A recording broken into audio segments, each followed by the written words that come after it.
The year is 1815. Europe is on edge, teetering on the brink of monumental change. Napoleon Bonaparte, the Emperor of France, has returned from exile on the island of Elba, a move that has sent shockwaves across the continent. He is determined to reclaim his power and conquer Europe once more, rallying his loyal troops with promises of glory and victory. Opposing him is a formidable coalition of European powers, united in their desire to stop his relentless ambition and restore peace to the continent. The fate of Europe hinges on the outcome of the coming clash, a battle that will determine the future of nations. The stage is set near the small village of Waterloo in what is now Belgium, a seemingly quiet place that will soon be the site of a historic confrontation. Here, two massive armies prepare for battle, each side knowing the stakes could not be higher. On one side stands Napoleon, a brilliant military strategist who has tasted victory countless times and is revered by his men. With him are his loyal veterans, seasoned soldiers who have fought many battles and are eager to fight for their emperor once more. Facing them is the Duke of Wellington, a British general known for his tenacity and tactical skill, a man who has never been defeated in battle. Wellington's army is a mix of British, Dutch, Belgian and German troops, a diverse coalition united by a common cause. He knows his army is outnumbered, but he is confident in his men's fighting spirit and their ability to stand firm against the French onslaught. He also knows that Prussian forces, led by the veteran Field Marshal Gebhard Leberecht von Blücher, are marching to his aid, a crucial reinforcement that could turn the tide of battle. The arrival of the Prussians could be decisive. The tension is palpable as both sides prepare for the inevitable clash. Both sides know that this battle could be the most important of their lives, a defining moment that will shape the future of Europe. The fate of nations, the future of Europe, hangs in the balance. As dawn breaks, the soldiers steel themselves for the fight ahead, aware that history will be made on this day.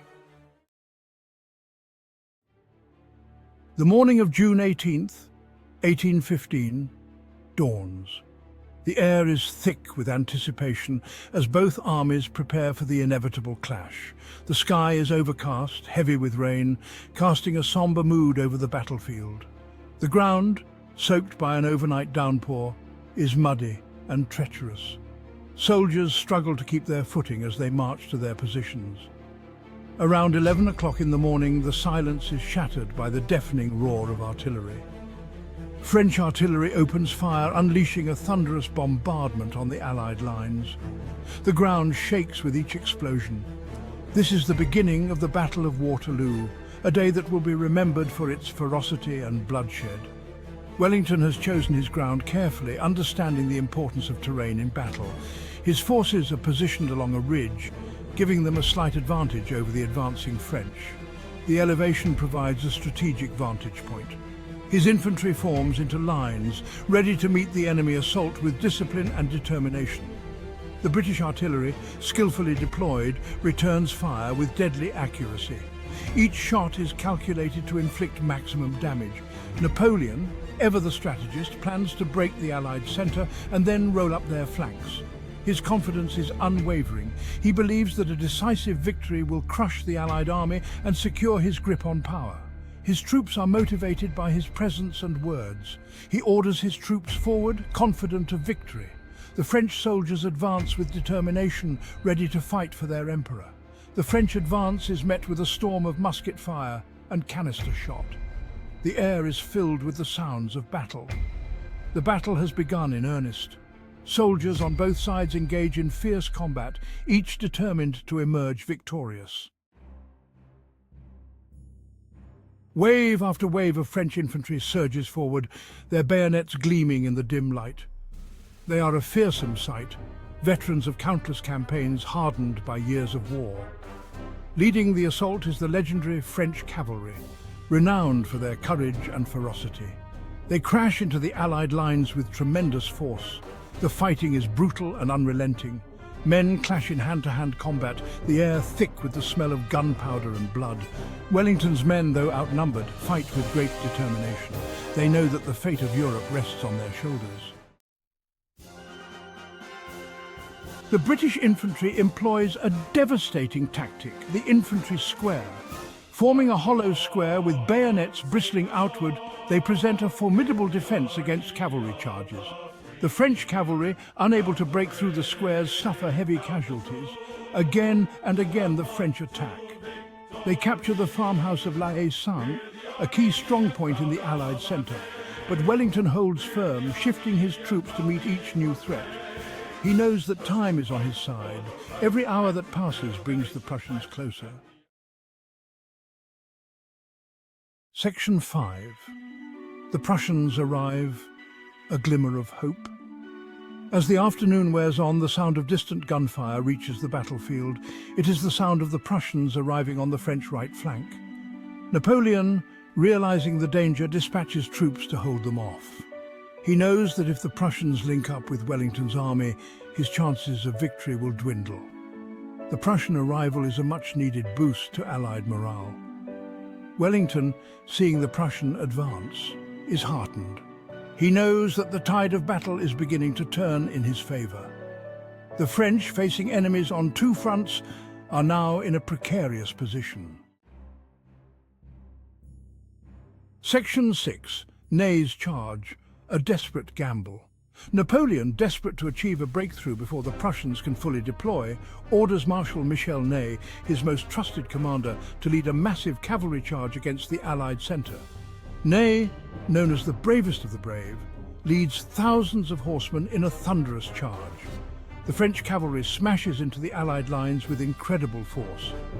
But the British squares hold firm, their volleys of musket fire mowing down the French horsemen. Ney's charge, though impressive in its scale and courage, fails to break the Allied centre. Section 7. The Imperial Guard makes its stand. With the sun beginning to set, Napoleon plays his last card. He sends forward his elite Imperial Guard, his most experienced and feared soldiers. Their advance is a fearsome sight, a last desperate attempt to salvage victory from the jaws of defeat. The Imperial Guard, advancing uphill against determined opposition, comes under heavy fire. They suffer heavy losses but continue to advance with unwavering discipline. The fate of the battle, perhaps even the fate of Napoleon himself, hangs on their success. Section 8. The tide turns. A moment of truth. The Imperial Guard reaches the Allied lines. For a moment it seems as if they might break through, but the British and their allies, inspired by Wellington's leadership, hold their ground. At this crucial moment, a British officer shouts, "Now's your time, boys, give it to them!" The Allied line unleashes a devastating volley of fire. The Imperial Guard, for the first time in their history, falters. They begin to fall back, their advance broken. The sight of their elite troops retreating sends a shockwave through the French army. It is the turning point of the battle. Section 9. The route Napoleon's army broken. Wellington, sensing victory, orders a general advance. The Allied army surges forward, their shouts of "Vive l'Empereur" now replaced with cries of "Vive le Roi." The French, their morale shattered, begin to crumble. Panic spreads through their ranks. What was once a disciplined army dissolves into a fleeing mob. The Prussians, arriving in force, join the pursuit, cutting down the fleeing French or taking them prisoner. Napoleon, his dreams of empire in ruins, flees the battlefield in a carriage, his army shattered around him. Section 10. The Legacy of Waterloo. A continent transformed. The Battle of Waterloo was a decisive victory for the Allied forces. It was a culmination of years of conflict and strategic manoeuvres, bringing an end to a turbulent era. It marked the end of Napoleon's reign and the end of the Napoleonic Wars that had ravaged Europe for over 2 decades. Napoleon's ambitions had reshaped the continent, but his defeat signaled a turning point. The battle left a lasting legacy on Europe and the world. The scars of war were visible, but so was the hope for a new beginning. The Congress of Vienna, convened after the battle, redrew the map of Europe, ushering in a period of relative peace and stability. Diplomats from across the continent gathered to negotiate and reshape the future. Waterloo became a symbol of British military glory, and cemented Wellington's reputation as a brilliant military leader. His strategies and leadership were celebrated and studied for generations. But most importantly, it marked the beginning of a new era in European history, one in which the forces of nationalism and liberalism would gradually challenge the old order. The seeds of change were sown, leading to revolutions and the eventual reshaping of nations.